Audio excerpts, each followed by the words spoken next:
Hola, buenos días, bienvenido a mi canal YouTube. Hoy voy a hablarles de las enfermedades de la pleura. Soy el doctor Ángel Granado, médico internista intensivista del Hospital Universitario Ruiz y Páez, Udo Bolívar. Las enfermedades pleurales son una de las patologías más prevalentes en los pacientes que consultan a un hospital. Abarca una gama de procesos patológicos que afectan la pleura. Uno de los más importantes es el derrame pleural, que es el exceso de líquido contenido en el espacio pleural, pero el hemotora es la presencia de sangre en cavidad, la cual puede comprometer la vida. El quilotora generalmente se debe a patología crónica pulmonar que acumula líquido linfático en el espacio pleural. El empiema es una consecuencia de generalmente una neumonía que se complicó con un derrame paraneumónico y posteriormente la acumulación de bacterias dentro del espacio pleural. El neumotora es la emergencia más importante que debe ser diagnosticada en un paciente que ingresa con trauma o que espontáneamente le ocurre una disnea súbita y llega cianótico y muy disneico. Descartar neumotora porque el neumotórax hipertensivo es mortal. El derrame pleural entonces es el exceso de líquido en el espacio pleural. Un derrame pleural exudativo surge como factores locales que influyen en la formación y la absorción del líquido pleural y asociado a procesos tumorales, inmunes, infecciosos, etc. El derrame pleural transudativo se produce cuando se alteran las fuerzas de Starling y que provoca un aumento de la formación, una disminución de la absorción del líquido pleural. Los derrames exudativos y transudativos se diferencian cuando se mide la actividad de lactato deshidrogenasa, la concentración de proteína en ese líquido. Es los llamados criterios de Light, que lo vamos a ver más adelante. El derrame pleural entonces es una de las causas más frecuentes de consulta de patología pleural. En los países industrializados, casi 400 casos por 100.000 habitantes al año ocurre. En Estados Unidos, 1.5 millones de casos cada año. El empiema es frecuente ya en pacientes hospitalizados que ingresaron con una neumonía y que progresan el 10% a una empiema, 32 pacientes por año, por 100.000 habitantes. El neumotórax generalmente ocurre en hombres jóvenes, flacos, de lectosómicos y de 18 a 28 hombres por 100.000 casos al año.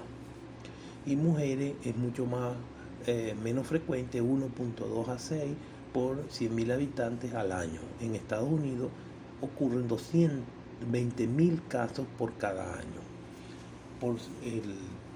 La fisiología del líquido pleural, todos producimos líquido pleural en un orden de una rata de 0,1 a 0,2 mililitros por kilo de peso diario. Ese líquido sirve para que el roce de la pleura sea muy suave y no se produzcan fricciones y dolor al rozar la pleura parietal con la pleura visceral. La tasa de flujo de los vasos linfáticos pueden aumentar más de 20 veces para mantener ese líquido estable. El trasudado, entonces, en un derrame pleural trasudado se debe a una alteración en la formación o la reabsorción de ese líquido, ya sea por aumento de presión hidrostática, por una insuficiencia cardíaca o disminución de la oncótica, por una cirrosis hepática o un paciente que tenga síndrome nefrótico. De manera pues que predomina la hidrostática y se acumula líquido bajo de proteína, con glucosa normal y bajo de lactato deshidrogenasa.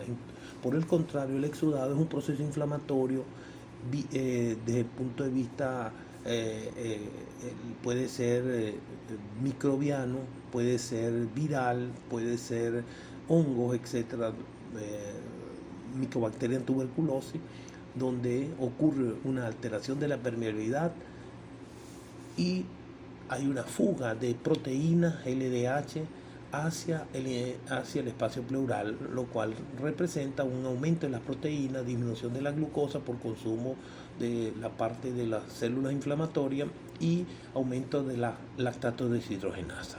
Esto es lo que provoca el exudado. La fisiopatología del líquido pleural existen dos circulaciones que están dentro de la formación fisiopatológica del líquido pleural. La presión hidrostática de los capilares de la pleura parietal y la presión hidrostática de los capilares de la pleura visceral. La pleura visceral tiene presión de la circulación menor y la pleura parietal tiene presión de la circulación general.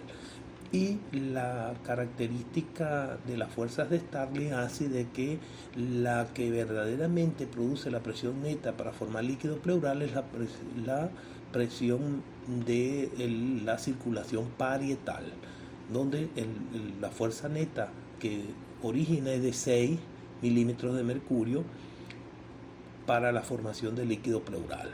Pero también puede un aumento de la presión hidrostática, disminución de la presión oncótica, aumento de la permeabilidad y disminución de la presión del espacio pleural, o la alteración de los vasos linfáticos que disminuyen el drenaje, y los movimientos de líquido a través del diafragma desde el peritoneo hasta el espacio pleural. Todos pueden provocar un derrame pleural, alteraciones de esa fuerza. Para nosotros estudiar el líquido que está en la pleura aumentado, debemos hacer una punción pleural, es la extracción de líquido de la cavidad pleural vía transtorácica a fines de diagnóstico y terapéutico. Lo podemos hacer ambulatorio si se extrae menos de 500 ml, y si hay más de 500 ml hay que hacerlo urgente para disminuir la disnea del paciente. Eso debe hacerse a través de una ecografía pleural, guiada por eco, para evitar complicaciones asociadas a la punción. El procedimiento se utiliza para drenar el líquido pleural guiada por eco. La sonda ecográfica le indica a uno dónde está la mayor cantidad de líquido, y uno anestesia y punza con una aguja y extrae ese líquido. Puede colocar un catete también para que continúe el drenaje. La toracocentesis entonces es el procedimiento diagnóstico de mayor relevancia para el estudio del derrame pleural, y en algunos casos el tratamiento. Si el procedimiento tiene fines diagnósticos, no es necesario colocarle un drenaje al espacio pleural. Si tiene fines terapéuticos, es recomendable entonces realizar colocando una llave de 3 vías, con lo que se evitará que entre aire al espacio pleural, que es subatmosférico, y mantendrá el control de la evacuación. ¿Dónde se hace la punción? En la línea escapular, el paciente sentado. En el sitio de elección es entre el sexto y el séptimo espacio intercostal, en la línea escapular, o en la línea axilar si el paciente está acostado, posterior entre el 5 y el séptimo espacio intercostal. ¿Cuándo le vamos a poner el tubo de tórax al paciente? Cuando hay un derrame paraneumónico complicado, el eco indica que hay sectación, la ovulación, es un empiema cuando extraemos, y es pus lo que se extrae. Si es un neumotórax que compromete la constante vital del paciente, hay que ponerle tubo. Y si es hemotorro, la presencia de sangre en la pleura, si el hematocrito es mayor del 50% del que está en sangre, tenemos que ponerle un tubo. Si es quilotórax o una pseudoquilotórax, debemos también colocarle drenaje pleural por lo menos 14 días para evacuar el derrame pleural. Se le hace el estudio del líquido pleural, se hace el aspecto cuando uno lo extrae de color amarillento, cetrino, debido a que hay aumento de lípidos y proteínas o leucocitos. Fétido si es un empiema, aspecto hemorrágico si es traumático o si es tumoral. Y las proteínas, interesa la concentración de las proteínas en el plasma. Si es mayor de 0,5 se orienta hacia un exudado, si es menor a un extrasudado. La lactato deshidrogenasa, el valor absoluto debe ser mayor de 200 unidades internacionales por litro. La presencia de leucocitos, si hay más de 10.000 es un exudado, si hay más de 25.000 es un empiema y la presencia de más del 50% de linfocitos sería tuberculosis, neoplasias o linfoma. Los hematíes, el recuento es mayor, si es mayor de 100.000 por milímetro, es traumático ese líquido o tiene una neoplasia o tiene un tromboembolismo pulmonar. Si es mayor de 50, indica hemotórax en relación al hematocrito sérico. La estrategia diagnóstica con este estudio de este líquido se debe de extraer un aproximado de 50 mililitros. La cantidad total puede aspirarse incluso hasta 1,5 litros y deben hacerse todas las pruebas bioquímicas, LDH, proteína y glucosa para calcular el índice de Light. Las microbiológicas, tinción, gran y cultivo BK, citología buscando causa tumoral y medir el pH de ese líquido. En la mayoría de los casos, la proteína total del líquido pleural, si es menor de 2.5 gramos por decilitro, es un transudado. Si es mayor de 3.5 gramos por decilitro, es un exudado. Estos son los criterios del Light, descrito por Light en 1972. Las proteínas del líquido pleural dividida entre la proteína del suero debe ser mayor de 0,5 para ser exudado. La lactodeshidrogenasa del líquido pleural dividido entre el suero debe ser mayor de 0,6 para ser un exudado, y la LDH en el líquido pleural mayor de 200 unidades por litro o 67%, 2/3 del límite superior normal en el suero. Otros criterios que indican derrame exudativo con tanta precisión como los criterios de Light son colesterol del líquido pleural dividido entre el suero mayor de 0,3 o bilirrubina del líquido pleural dividido entre la bilirrubina del suero mayor de 0,6. Es importante que sepamos que los trasudados en un 25% no cumplen los criterios de Light y son catalogados erróneamente como exudados, fundamentalmente en insuficiencia cardíaca que está recibiendo diurético. Para evitar y identificar estos errores, entonces se crearon adicionalmente otros criterios para poder diferenciar exudado de trasudado. Si las proteínas séricas son mayores de 3.1 gramos por decilitro más que las proteínas que tiene el líquido pleural, o la albúmina sérica es más de 1.2 gramos de decilitro más que el derrame pleural, es una exudado. Es igual también restando las proteínas de suero menos el líquido pleural menor de 3.1 se considera un trasudado, y la albúmina sérica menos la del líquido pleural menor de 1.2 también es un trasudado. Recuerden que hay varias causas de trasudado, como la más importante es la insuficiencia cardíaca, la cirrosis, el síndrome nefrótico, que esté dializándose el paciente, que tenga una obstrucción de vena cava superior o mixedema o un urinotórax, que haya habido lesión y esté un colectado orina en abdomen y a través de los poros transdiafragmáticos, los canales transdiafragmáticos, pasa al pulmón. Los derrames pleurales exudativos fundamentalmente son infecciosos, ya sea bacteriano o tuberculosis, o también puede ser en pacientes que tengan patología abdominal, como son perforación esofágica, enfermedad pancreatitis, etcétera, excesos intraabdominales. Las colagenopatías, el lupus, la pleuritis reumatoide, la granulomatosis polangite de Wegener, síndrome de Church-Strauss, todas estas enfermedades autoinmunes pueden producir derrame pleural, igual que muchas causas de patología sistémicas en el paciente.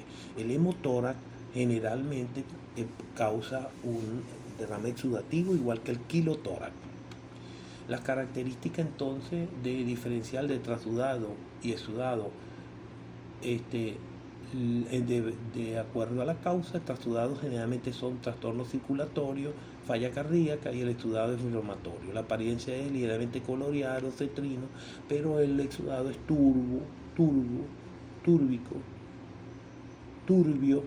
opaco, color variable, gravedad es muy denso el exudado, más de 1018.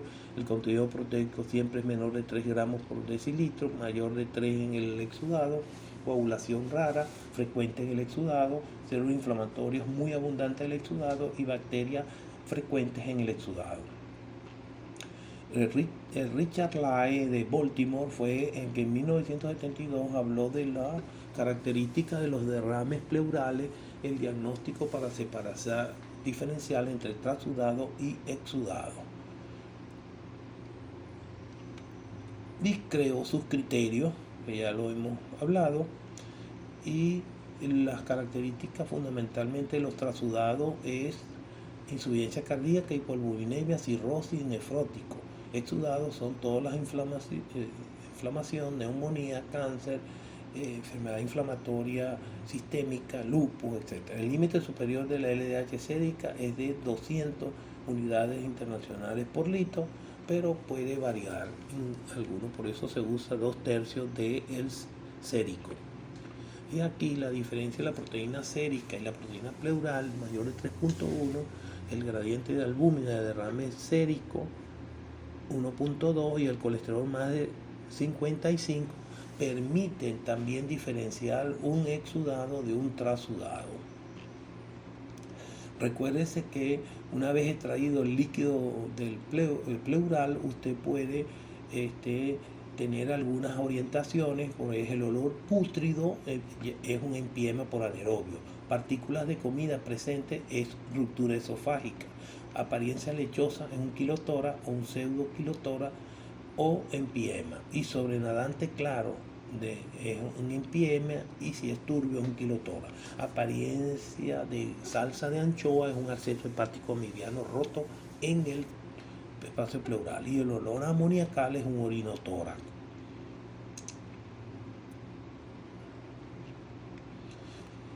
El pH y la glucosa de ese líquido pueden orientar. Si usted tiene un pH ácido menos de 7.2, ese generalmente es un derrame empiema paraneumónico complicado, es una ruptura de esófago, es una pleuritis reumatoide, una tuberculosis, una enfermedad maligna, hemotórax, acidosis sistémica, una paragonimiasis, westermannis de los tremátodos que afectan el pulmón, pleuritis lúpica y urinotórax, causan pH ácido en el líquido pleural. Una glucosa menos de 60 miligramos por decilitro se debe también a empiema, ruptura esofágica, derrame paraneumónico, una tuberculosis, malignidad, pleuritis reumatoide, y cuando la glucosa es menos de 29 miligramos por decilitro, casi concluye que es una artritis reumatoidea, una pleuritis reumatoidea. El diagnóstico del derrame pleural entonces se confirma por una radiografía de tórax, donde en AP se detectan derrames mayores de 200 mililitros, y ecografía, el volumen de líquido pleural, engrosamiento pleural, evalúa tabique, loculaciones, da mucho más ayuda diagnóstica a la ecografía pulmonar. Y la tomografía es mucho más sensible para el diagnóstico, diferencia el engrosamiento benigno del maligno pleural, embolía pulmonar, infecciones o tumores. Las enfermedades pleurales puede ser quilotórax, hemotórax, empiema. Cada una tiene sus características que permiten diferenciarla. Hablando del derrame pleural, que se debe a un aumento excesivo del líquido pleural y que separa las dos pleuras, visceral y parietal, y que permite la visualización de esto en una radiografía, un eco, una tomografía. El anamnesis es importante, hay que interrogar al paciente si cuánto tiempo tiene la enfermedad, si se acompaña de fiebre, de algún otro síntoma asociado. El examen físico permite identificar a la inspección. El hemitórax afectado presenta menos movilidad y amplitud y está taquicnéico, y puede haber cianosis a la inspección, disminución de las vibraciones vocales cuando le manda a decir 33, percusión en matidez y la curva de Damoiseau en el caso de que este es un derrame pleural grande, y la ocultación es disminución y ausencia de los sonidos pulmonares, frote pleurítico y pectoriloquia áfona o egofonía también se puede ver.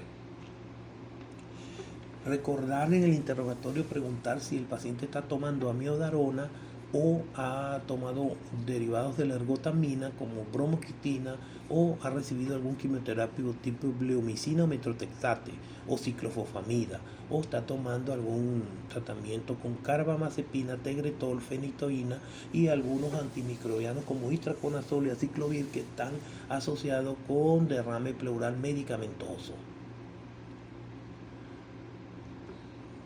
A la inspección, entonces ya vimos tórax asimétrico, esternón puede estar desviado al lado contralateral, las vibraciones vocales abolidas, el tórax hipoexpansible, percusión matidez, fundamentalmente cuando el derrame es importante aparece la curva de Damoiseau. Ocultación, abolición de los ruidos pulmonares. El cuadro clínico que muestra este paciente generalmente es disnea por la acumulación de líquido que comprime el pulmón. Puede tener el paciente trepopnea, es decir, acostarse sobre el líquido pleural para usar el otro pulmón sano para la ventilación. Tos, generalmente causado por causas inflamatorias que comprometen el pulmón. Dolor, si hay pleuritis. Es punzante el dolor en puntada de costado y limita la inspiración. Taquipnea, generalmente el paciente tiene mayor de 20 respiraciones por minuto.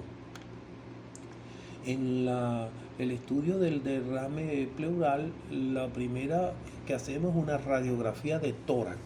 La radiografía de tórax vemos una opacidad homogénea, densa, pérdida de los ángulos costofrénico y costodiafragmático y un menisco de concavidad superior y borramiento del hemidiafragma y no hay broncograma aéreo.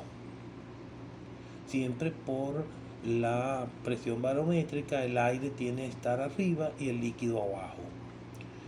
La cantidad mínima que se puede detectar en una P de tórax es de 200 ml, pero en rayos X lateral podemos ver hasta 75 ml. Es importante que el síndrome pleural en la placa de decúbito a veces no lo vemos y es necesario que el paciente se incline en sedestación para poder ver el líquido en las bases pulmonares. En este caso mostramos una radiografía donde no se precisa el derrame. La opacificación del campo pulmonar afectado con borramiento de los vasos pulmonares es un indicio indirecto. Los derrames pleurales por tomografía sí son fácilmente diagnosticables porque el agua tiene entre 5 a más 5 unidades Hounsfield, de manera que cuando vemos un líquido ocupando el pulmón que tiene 16 a 20 unidades Hounsfield, eso es un extrasudado, y cuando es más de 20 a 30 es un exudado. Midiendo las unidades Hounsfield en el sitio del derrame podemos estimar si es trasudado o exudado. Y aquí tenemos el síndrome de Contarini, que es exudado en empiema en el lado izquierdo del tórax y un trasudado por falla cardíaca en el derecho. Cuando existe trasudado y exudado se llama el síndrome de Contarini. Aquí tenemos un líquido quiloso de 1 kilotórax. El colesterol pleural era de 45 a 65 miligramos por decilitro. Sugiere cualquier causa cuando ese colesterol está así, es 1 kilotórax. La presencia de kilomicrones, triglicéridos mayores de 110, es lo que diagnostica kilotórax. Y si tiene menos de 50 de triglicéridos, excluye el kilotórax. Niveles de colesterol bajo y ausencia de cristales de colesterol también. Cuando tiene colesterol más de 200, ya hablamos de un pseudokilotórax con cristales de colesterol, pero no hay triglicéridos, hay ausencia de kilomicrones. Cuando hacemos estudios del líquido pleural y el ADA es positivo y se detecta gamma interferón en ese líquido y se le puede hacer un GeneSpec o un ExPER para Mycobacterium tuberculosis, y o hacemos la prueba de cuantiferón para determinar la cantidad de gamma interferón que producen las células de ese líquido, y podemos entonces tener el diagnóstico de tuberculosis pleural. Recuerdes entonces que el ultrasonido es un quinto pilar en la exploración física. Vemos la ausencia del sliding de la pleura, hay el movimiento de la pleura, que se llama sliding. En el modo B vemos el signo de cuadrilátero, que podemos allí cuantificar el volumen de líquido pleural. Hacemos la medición en milímetros y multiplicado por 20 y te da el estimado de la cantidad de líquido. El signo de la medusa o de la lengua es el lóbulo pulmonar moviéndose dentro del líquido. El signo de plancton subjetivo de hemotórax cuando la ecogenicidad del líquido es diferente al hipoecóico, ya uno plantea la posibilidad de sangre, signo de la espina, signo de la cortina pulmonar ausente y signo del sinusoide. Todos son diagnósticos de que el paciente tiene un derrame pleural. Criterios de Lai: es importante recordar que el 25% de los de derrame pleural se clasifican erróneamente, por lo tanto debemos usar los otros criterios de relación proteína sérica entre la proteína pleural mayor de 3.1 en ultrasudado. Si la relación albúmina sérica entre la albúmina pleural es mayor de 1.2, y si tiene el péptido natriurético cerebral aumentado más de 1500, es una insuficiencia cardíaca que diagnostica que ese líquido es trasudado. El exudado es cuando la proteína de líquido pleural es mayor de 3 gramos por decilitro y el colesterol mayor de 45 miligramos por decilitro. Son otros criterios. Hay que diferenciar un derrame pleural de un hemotórax. Si el paciente viene de un accidente de tránsito o, como muestra la diapositiva, tiene una bala en el tórax, esto es un hemotórax. La radiografía del hemotórax con el mismo aspecto de derrame pleural, pero cuando le hacemos una tomografía vemos que la sangre fresca es hipodensa, pero cuando es sangre vieja coagulada es hiperdensa. Las causas más importantes de esto son el trauma penetrante, cuando sufre una herida de arma blanca o por disparo. El sangrado en la cavidad puede ser masivo, el emitora puede recaudar más o menos 30-40% del volumen de sangre total y produce un choque hemorrágico que, si no es atendido, causa la muerte. Otras causas son que el paciente haya tenido un neumotórax, un infarto pulmonar, o que esté recibiendo terapia anticoagulante. La ecografía: aquí tenemos los signos de espacio anecoico, que indica derrame pleural, el espacio ecogénico, que es el signo de la cortina, la aceptación cuando es empiema, y el espacio ecogénico cuando hay sangre en el espacio pleural. Complicaciones de la punción pleural: sangrado cuando está recibiendo anticoagulante, neumotórax, laceración pulmonar o de diafragma, hipoxia transitoria, edema pulmonar. Si usted saca más de 1500 cc de líquido del pulmón, rápidamente se produce un edema pulmonar por reexpansión. Puede haber infección, empiema por mala técnica de asepsia, tos, parestesia, disnea y dolor, necesidad de repetir el procedimiento, punción o lesiones viscerales intraabdominales cuando no lo hacen en el sitio adecuado o no está ecoguiado en la punción, puede producirse lesiones o reacción del anestésico en algunos casos. edema subcutáneo después de una punción, hubo un neumotórax que escapó el aire al subcutáneo.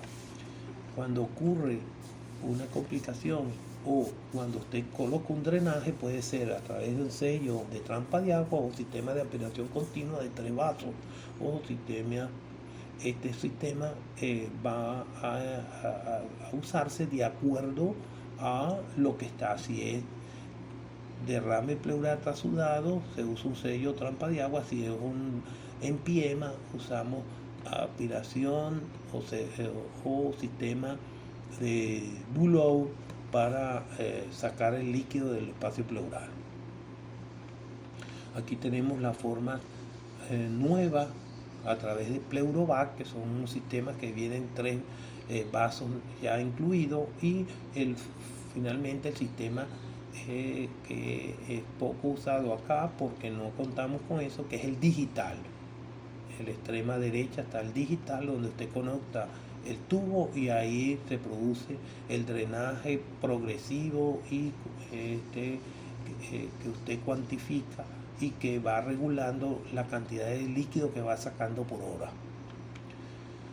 El derrame pleural se debe tratar con una toracostomía, o sea, colocación de un tubo de 24 a 28 a través del quinto espacio intercostal de la línea media axilar para lograr drenaje completo de derrame, pulmón con completa expansión. En caso de grandes derrame o hemotora, tenemos que dejarlo 24 a 48 horas para evitar edema pulmonar por reexpansión. O sea, no podemos sacar todo el líquido inmediatamente para que no ocurra el edema pulmonar por reexpansión.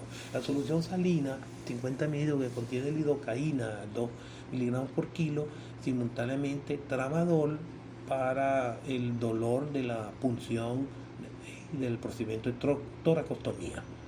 La pleurodesis, cuando ocurre un derrame pleural recidivante, tenemos que hacer un procedimiento que conocemos como pleurodesis, es colocarle una solución irritante de las pleuras como yodopovilona, talco o tetraciclina para que el proceso inflamatorio haga fibrosis de ambas pleuras y le ponemos para evitar que se vuelva a llenar el del líquido.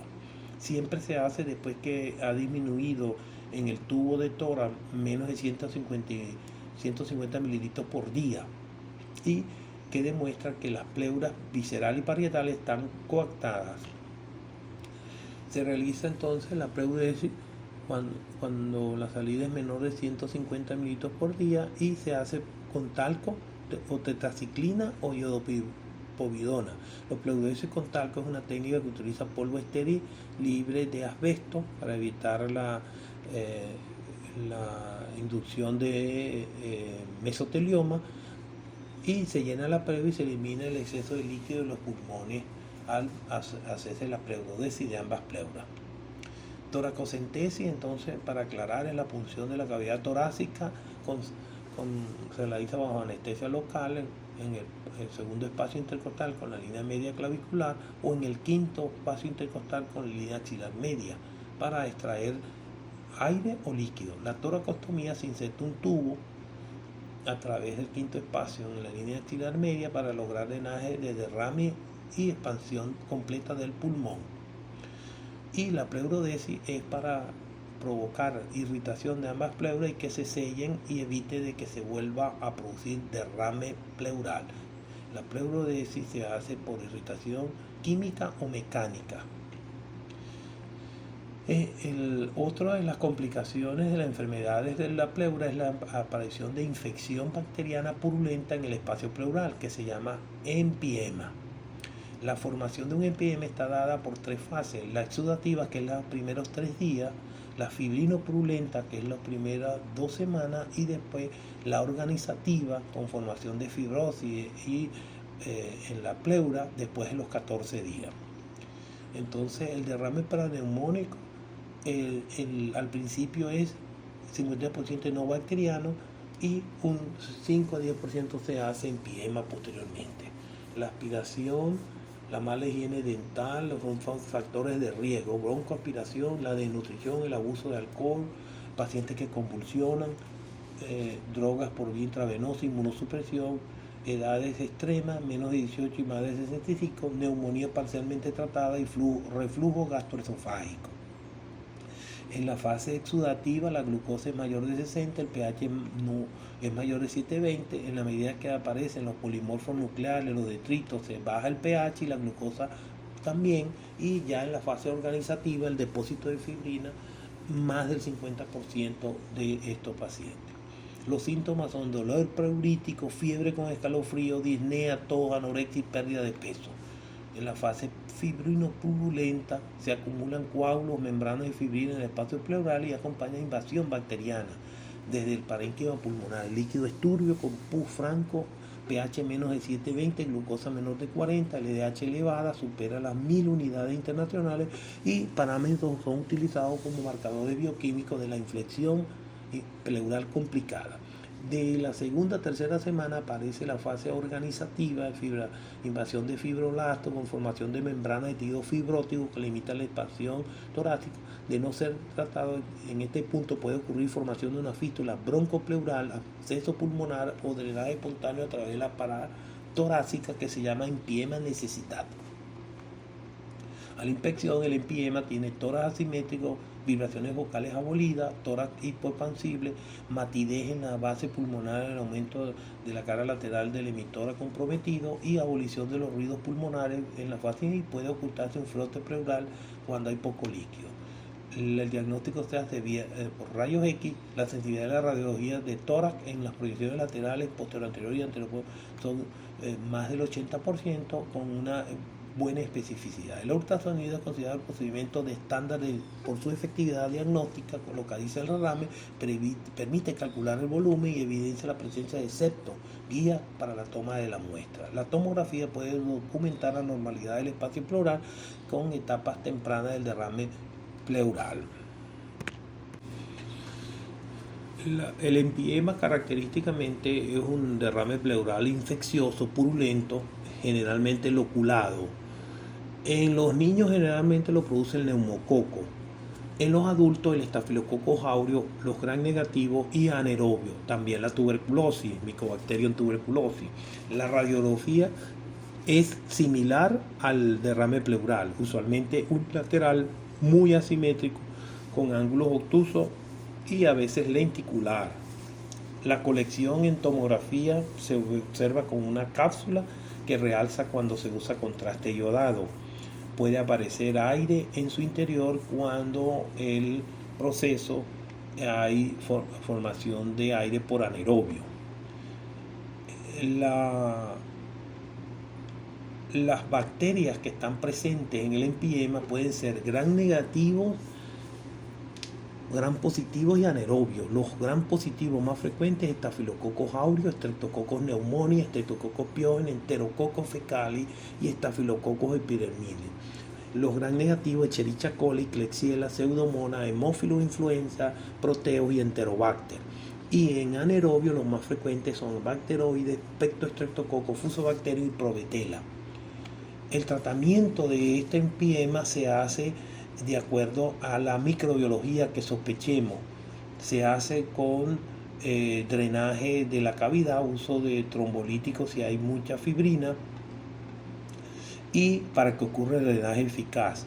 Si es gram positivo debemos usar o vancomicina o oxacilina sódica o linezolid.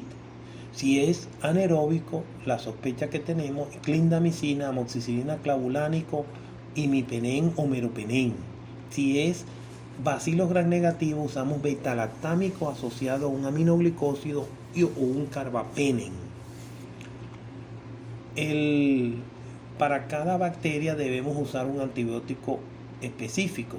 Staphylococcus aureus, vancomicina o linezolid. Streptococcus pneumoniae, penicilina.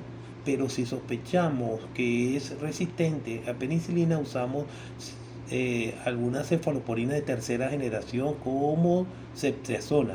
Streptococcus pyogenes podemos usar penicilina y amoxicilina con ácido clavulánico. Enterococcus fecales usamos ampicilina o ceftriaxona. Staphylococcus epidermidis hay que usar vancomicina o telavancina o dactomicina. Si es gram negativo, Escherichia coli, podemos usar fosfomicina. Si es Klebsiella, usamos cefalosporina de cuarta, cefepime. Si es pseudomonas, tenemos que usar ceftazidime, cefalosporina antipseudomonas, ceftazidime o el piperacilina tazobactam, carbapene o ciprofloxacina. Para hemófilos de influenza usamos cefalosporina de tercera, ceftriaxona, cefotaxima o cefuroxima. Proteo podemos usar igual que Escherichia coli, fosfomicina. Enterobacter tenemos que usar el Enterobacter complejo Baumann calcoacético, es uno de los más resistentes. Debemos usar cefalosporina carbapenen, podemos usar piperacilina tazobactam o usamos los colistina en caso de que tenga panresistencia. Los anaerobios con metronidazol, o si son anaerobios de la boca, amoxicilina clavulánico, metronidazol, claritromicina. Fusobacterium, amoxicilina con metronidazol y ampicilina, amoxicilina para provetela. En relación a neumotoras, es la presencia de aire en el espacio pleural que causa el colapso parcial o total del pulmón. El neumotora puede ser sin antecedente traumático, se llama espontáneo, y se debe, a una bula enfisematosa que tenía el paciente o una infección previa tipo Staphylococcus aureus neumatoceles en los niños que hacen neumotora secundario a ese neumatoceles. El neumotora traumático se debe a una lesión torácica que puede ser penetrante o no, por arma blanca o disparo, o contusión torácica. Un neumotórax traumático por choque. Neumotoras a tensión tiene la presión positiva en el espacio pleural durante todo el ciclo y es una emergencia verdadera. Entonces, la presencia de aire en la cavidad pleural altera la presión negativa intrapleural, lo cual lleva al colapso de ese pulmón. El espontáneo, generalmente asociado en personas jóvenes, lectosómicos, fumadores, cuando se por ruptura de esas bulas subpleurales. En pacientes que tienen una causa secundaria, un EBOT, una tuberculosis, un VIH, una infección por neumocitis girovesi, acceso pulmonar, fibrosis, fisiopatología, en estos pacientes a veces es múltiple. La catamelial es una neumotora que se produce en mujeres entre 20 y 40 años con antecedentes de endometriosis y que causa una neumotora por ruptura de la zona de endometriosis y con sangramiento pleural también. De manera pues que las neumotoras tienen múltiples causas, sobre todo si son secundarios a infección, enfermedad pulmonar intersticial, neoplasia, tejido conectivo, otras causas. Múltiples son las causas que producen un neumotora. El neumotora entonces puede ser espontáneo o adquirido. Espontáneo es primario sin patología previa, secundaria patología pulmonar, o adquirido iatrogénico cuando se hace una vía central, cuando se punza el pulmón para tomar una biopsia, o traumático puede ser cerrado contuso o penetrante abierto. La laceración de pulmonar hace que se salga aire y colapse a ese pulmón.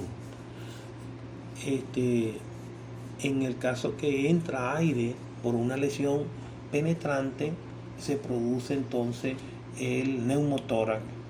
Si hay colapso pulmonar, pero el pulmón tiene un efecto válvula, se hace hipertensivo.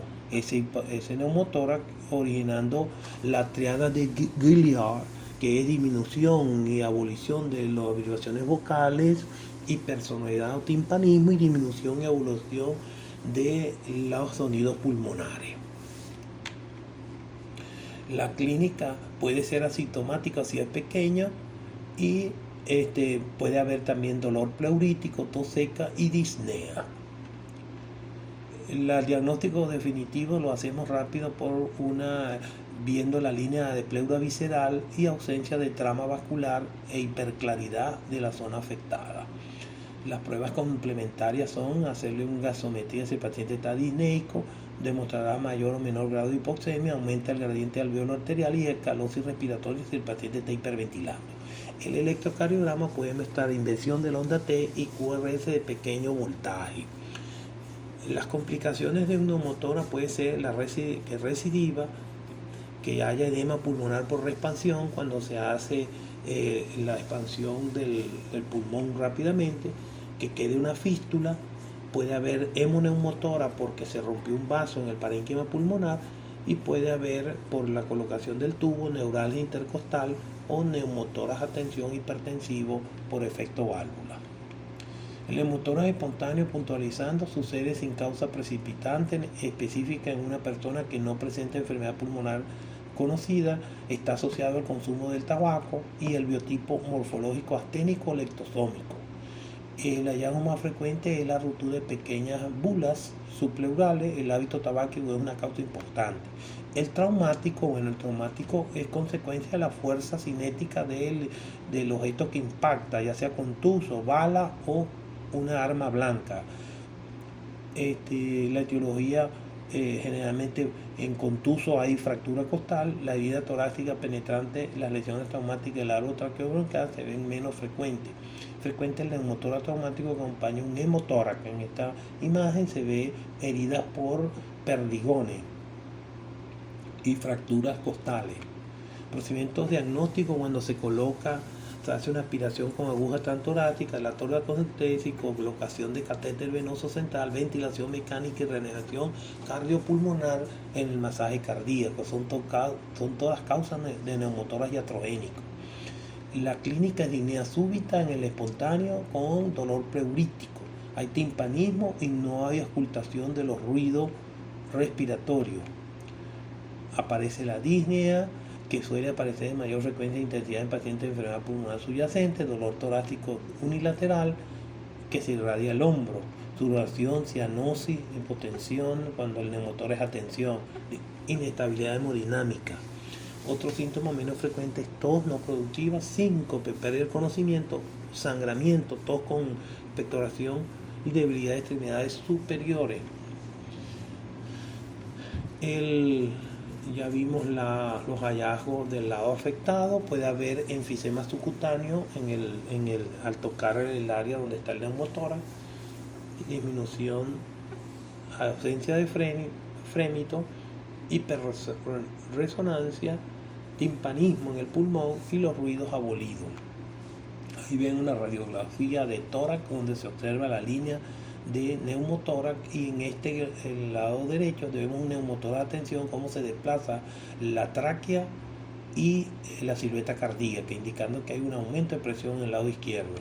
Aquí vean la ausencia de marcas pulmonares y la línea pleural, signo de la línea pleural que marca el muñón del pulmón colapsado. Y el signo del seno profundo es que vemos en la AP de tórax, que vemos cómo se delimita todo el diafragma y profundiza con el área sin parénquima pulmonar hacia la parte del seno costodiafragmático. Y el neumotórax de atención, donde vea cómo toda la estructura mediastinal está desplazada, indicando que esto es una verdadera emergencia. Generalmente este paciente ya está chocado. Aquí vemos cuando los criterios de colocar tubo de tórax en una placa P o PA de tórax hay menos de 2 centímetros en la parte de ápice, en el ápice pulmonar, o más de 2 centímetros en la línea a nivel iliar, indica mayor de 2 centímetros, indica que hay necesidad de colocar tubo. Debe descartarse neumotoras a tensión, comprobar si está hipotenso, taquicárdico, taquineico y cianótico. Ese paciente tiene neumotoras a tensión, tiene que colocarse un tubo inmediatamente. o aplicar la válvula de Heimlich. La válvula de Heimlich es una válvula que permite el drenaje del neumotórax rápidamente colocando un yelco en el espacio pleural para hacer que salga ese aire a presión que está ocasionando la emergencia. Aquí vemos el neumotórax en posición supina, podemos ver el signo del surco o podemos ver aire en este paciente, asimetría escostofrénicos laterales, profundidad de radiolucidez y puede extenderse hasta el hipocondrio y adoptar la morfología triangular o crescéntica. Aquí vemos la línea pleural en este neumotórax y en el lado derecho vemos que está mucho más grande el borde, la línea pleural, indicando que el neumotórax es de mayor cuantía. La línea pleural visceral convexa paralela al contorno de la caja torácica, ausencia de trama pulmonar en la periferia, radiolucidez periférica, signo del seno profundo y enfisema subcutáneo son todos hallazgos en radiográfico de un neumotórax. El neumotórax de atención, además hay desplazamiento del mediastino contralateral del neumotórax, inversión del hemidiafragma donde esté el neumotórax. En la American College of Physicians habla para colocar tubo cuando es pequeño, menos de 3 centímetros, no se coloca, y cuando es más de 3 centímetros, se coloca. La British Thorax, la sociedad británica, dice que en la distancia interpleural a nivel del hilio pulmonar, si es pequeño es menos de 2 centímetros y si es mayor de 2 centímetros se coloca tubo. El gol estándar del neumotórax pequeño es verificación si hay signos de inestabilidad, descartar patología pulmonar y determinar el tamaño. Los criterios de estabilidad entonces son que el paciente tenga frecuencia respiratoria menos de 24, que tenga una frecuencia cardíaca entre 60 y 120, y la tensión no esté normal y la saturación esté mayor de 90 respirando aire ambiente. Para los británicos es la ausencia de disnea. Los síndromes pleurales en neumotórax, aquí se puede utilizar la tomografía y se observa en la ventana pulmonar la intensificación de inmediata con densidad de aire completamente negro el pulmón. Es importante en el tratamiento del neumotórax evitar intubar y colocar en ventilación mecánica estos pacientes con neumotórax porque aumenta el riesgo de producirse un paro cardíaco por aumento de presión dentro del pulmón, hacerse mucho más hipertensivo el neumotórax. Debe de descomprimirse el neumotórax antes de colocarlo en ventilación mecánica. La medida general es oxígeno suplementario si tiene hipoxemia o cianosis, analgesia para administrarle analgésico para disminuir el dolor. Asintomático se maneja expectante, se observa, espontáneo, se aspira con una aguja 16-18, si es bilateral, y disnea, datos de inestabilidad, entonces se procede a hacerle la evacuación del neumotórax. El traumatismo, se coloca una sonda de pleural de 28-32 French en el cuarto o quinto espacio intercostal, línea media axilar, y si es atención se le comprime rápidamente con la aguja de Heimlich y se coloca un tubo de 14-16 French en el cuarto o quinto espacio intercostal, línea media axilar. En pediatría se coloca en el segundo espacio intercostal, línea media clavicular. Si está un neumotórax abierto, se coloca parches oclusivos de 3 lados más resolución de la herida. Y si el tamaño del neumotórax es más de 2 centímetros, se coloca y está el neumotórax a tensión, debe descomprimirse inmediatamente. Y si persiste la fuga de aire, hay una fístula o falla de expansión, 3 días se va a cirugía de tórax. Neumotoras, atención, es una verdadera emergencia médica, produce un shock obstructivo, mecanismo de válvula unidireccional, datos de inestabilidad, insuficiencia respiratoria, taquicardia, hipotensión, pulso paradójico y diagnóstico diferencial con tamponada cardíaca, ausencia de ruidos respiratorios e hiperresonancia, la diferencia de un taponamiento cardíaco. La prueba de neumotora, el ultrasonido es importante, la presencia de linas B o el punto pulmonar descartan el diagnóstico de neumotora. El patrón A, ausencia de sliding pleural, no se mueven las líneas de la pleura más líneas A. Y el signo del punto pulmonar es el sitio donde las pleuras vuelven a contactarse y aparece el deslizamiento. El signo del código de barra o de la estratosfera, cuando se pasa a modo M, podemos ver el signo del código de barra o de la estratosfera. Y el signo del enfisema subcutáneo, línea G, podemos ver el enfisema subcutáneo desde el punto de vista ultrasonográfico. Es importante que podamos hacer la aproximación correcta en la patología pleural, y para ello les traigo un caso clínico. Una mujer de 45 años que presenta un cuadro de 1 mes y medio de dolor en costado derecho, fiebre y la tos irritativa. La ocultación mostraba una disminución del murmullo vesicular en la base derecha. La radiografía de tórax mostraba un velamiento en la base derecha hasta más o menos la mitad del campo pulmonar. Se hizo la punción toracocentesis, se obtuvo un líquido amarillo y su análisis mostró neutrófilo 20, linfocito 51, o sea, una predominancia de linfocito, macrófago 1, proteína, la relación pleura-proteína suero 0,6, investigación de bacilo de Koch salió negativo, y el diagnóstico más probable entre de estas posibilidades es la siguiente. Dentro de estos 5 diagnósticos, el hecho que sea un líquido de tipo exudado y que predomine el linfocito, a pesar de que la BK está negativo, la primera posibilidad es una tuberculosis pleural por las características. De manera pues que aquí, a pesar de que el BK sale negativo, la sensibilidad del BK va a depender de la cantidad de bacilos presentes en el líquido. Por lo tanto, no porque aparezca un BK negativo, usted tiene que insistir en el diagnóstico. En relación a la pleuritis tuberculosa, que es lo que tiene este paciente, indique la afirmación falsa. Es la causa más común de exudado pleural en muchos lugares del mundo, sobre todo en los países pobres.